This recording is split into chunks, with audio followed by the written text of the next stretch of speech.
One Piece chapter 1088 is finally out and we have another fire chapter. I loved it. What's up guys, it's your boy Romans, aka Roman Sensei. If you have not hit the subscribe button yet, please do so and join the crew. We'd love to have you, but we're about to just dive right into this chapter. I have the panels right here, so we're just gonna go through them. I already have some things that got me really excited. But the chapter starts off with a flashback, and I already loved the flashbacks with this chapter. It really gave me a better feeling for these characters in their character development, including Garp and of course Koby. But the flashback starts off with Garp talking to Koby, Helmeppo, Gruss it seems, and some others, and it's when they were younger. You know, it's a past flashback, right? When it seems like it's when Koby just joined the Marines. I'm not quite sure. We get a good inside look on Garp's mindset, and I love that. We see that he prioritizes the youth over the elderly, and little did we know that was a little foreshadowing for what was about to happen later on in the chapter. But like I said, I love how these flashbacks that we got in this chapter already helped me look at even Koby differently now, because of course right here you see Gruss right there asking, why the hell did you become a Marine? So that flashback, with us knowing where we are in the present time, that already shows some character development from Koby that maybe we just haven't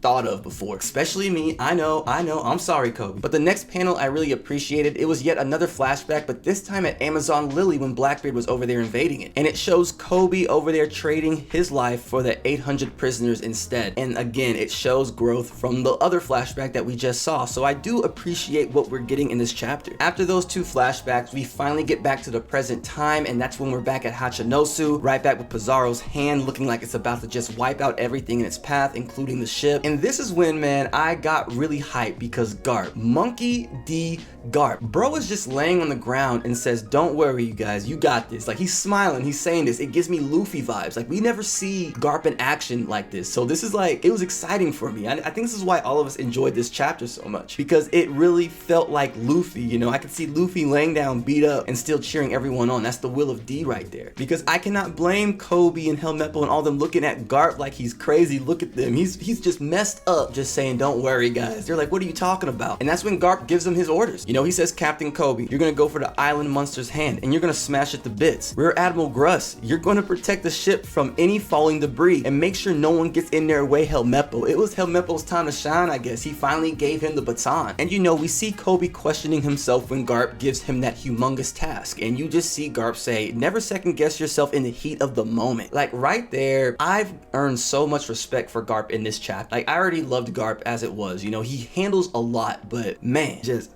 bro showed out this whole chapter. So after Garp sends them off, you see the other pirates. They're not really taking their attack seriously because they see that if Garp is injured, there's no threat. There's no threat. And that's when it was time for Koby to finally shine, man. I found it funny because Gruss, man, I don't know his actual relationship with Koby. I don't know if he's jealous of him, like completely, if they actually have a friendly relationship. But man, he always questions Koby. Like, even now, he's confused. He's like, why is Garp trusting you with this? Like, look at what he's asking you to destroy. I loved Koby's reply to it. I really did. Bro just said, I'm gonna figure it out. I'm gonna find out a way to get this taken care of because Garp is depending on me. And you know I had to talk about our boy Helmeppo, man. He actually had a few moments in this chapter. Never did I think I would be talking about Helmeppo right now, but here we are. But just in case you thought Garp was already turning up in the chapter, oh no.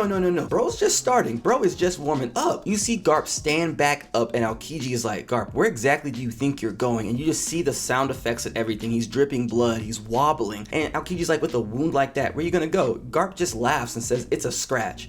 Bro, this right here makes me look at the old heads even more differently. We don't know enough, but this right here, I think this speaks wonders on how prime Garp was, and Roger, and Rox. If everything is said to be true about Rox, then Rox was an absolute monster. Because right after Garp says this is just a scratch, oh, he completely blitzes Aokiji, bro. I had to reread that panel multiple times just to verify that was Aokiji on the ground, because bro was standing up perfectly fine, and the next thing you know, bro got absolutely blitzed. And on top of that, Garp just started blitzing everything in his path, and then we get yet another named attack by him named Galaxy Divide. Like, Garp turned up. And while that's happening, you see Koby, you see Gruss, they're running, and you see like, this must be the opening that Garp was telling us about. And that's when you see Koby just yell, I'm about to live up to his expectations. And right as Koby jumps up in the air to get ready for his attack, we get yet another valuable flashback, and I absolutely loved it. I did not see this coming. We get a flashback of Helmeppo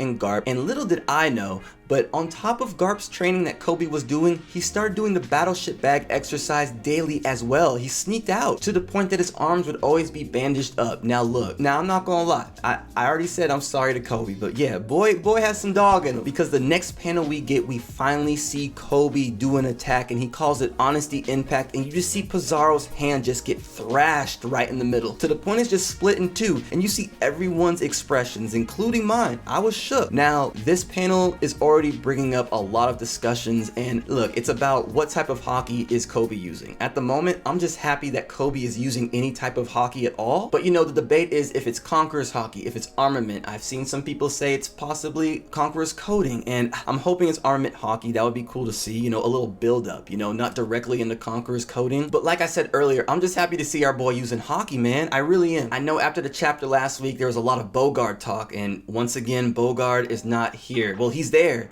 but you know what I'm saying. You know, I know Tashigi was there. We didn't see Tashigi do anything. It would have been nice to see her maybe do something to help to assist, but maybe in the future, who knows? But yeah, Kobe really did his thing. I love it how right after you see Helmeppo pull up, jump, and catch Kobe like he's the shonen MC, but I guess it's fair to say that Kobe was the MC of this chapter. But on the overall things when it comes to Kobe versus how he was last chapter, oh yeah, it's a complete W for Kobe. Great. But after that, the celebration did not last that long, because then Garp tells everyone to retreat immediately and leave him there. He tells Tashigi, this is Garp, the mission to rescue Kobe was a success. Garp is just a man. He really is. He really is. And while Garp is just laying there with the icicle through his chest from Aokiji just freezing slowly, he says, and never forget, you are the future of the Marines. While I was reading all of this, it gave me chills. It just teared me up. You know those chapters and you just see it and you're like, oh my gosh, the feelings, man, the feels. Like when you look at the final panel, when you see Garp laughing as the ice is just covering him up,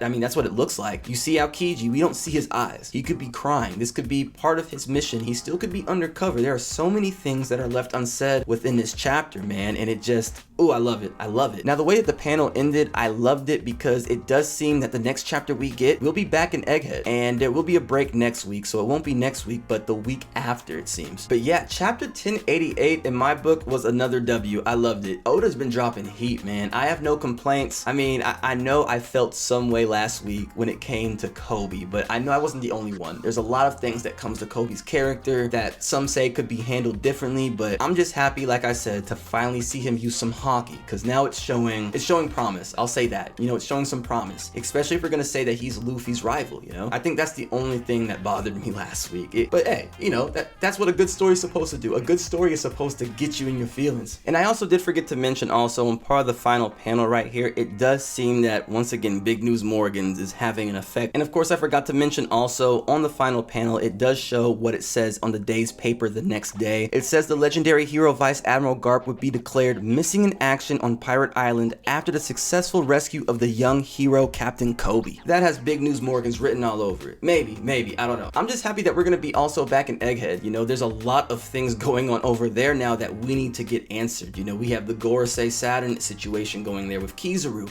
There's so much going on over there. We have the Marines arriving there. You know, there is something big that's potentially going to happen over there, and I have no idea what it's going to be, but I'm excited to see. Definitely want to try and make some discussion videos about the possibilities of what could happen in Egghead, so if you have some ideas, let me know in the comments below and I'll take a look at them. But yeah, I definitely wanted to get this chapter review out for you guys. I appreciate your patience. I do have other videos in the works for you guys as well right now, so I'm definitely going to get those ready and drop for you as well. But yeah, guys, make sure you give this video a thumbs up for the algorithm. If you haven't yet, make sure you hit that subscribe button and join the crew. We'd love to have you. I'm going to get those videos ready for you guys, and until I see you guys next time, much love and God bless.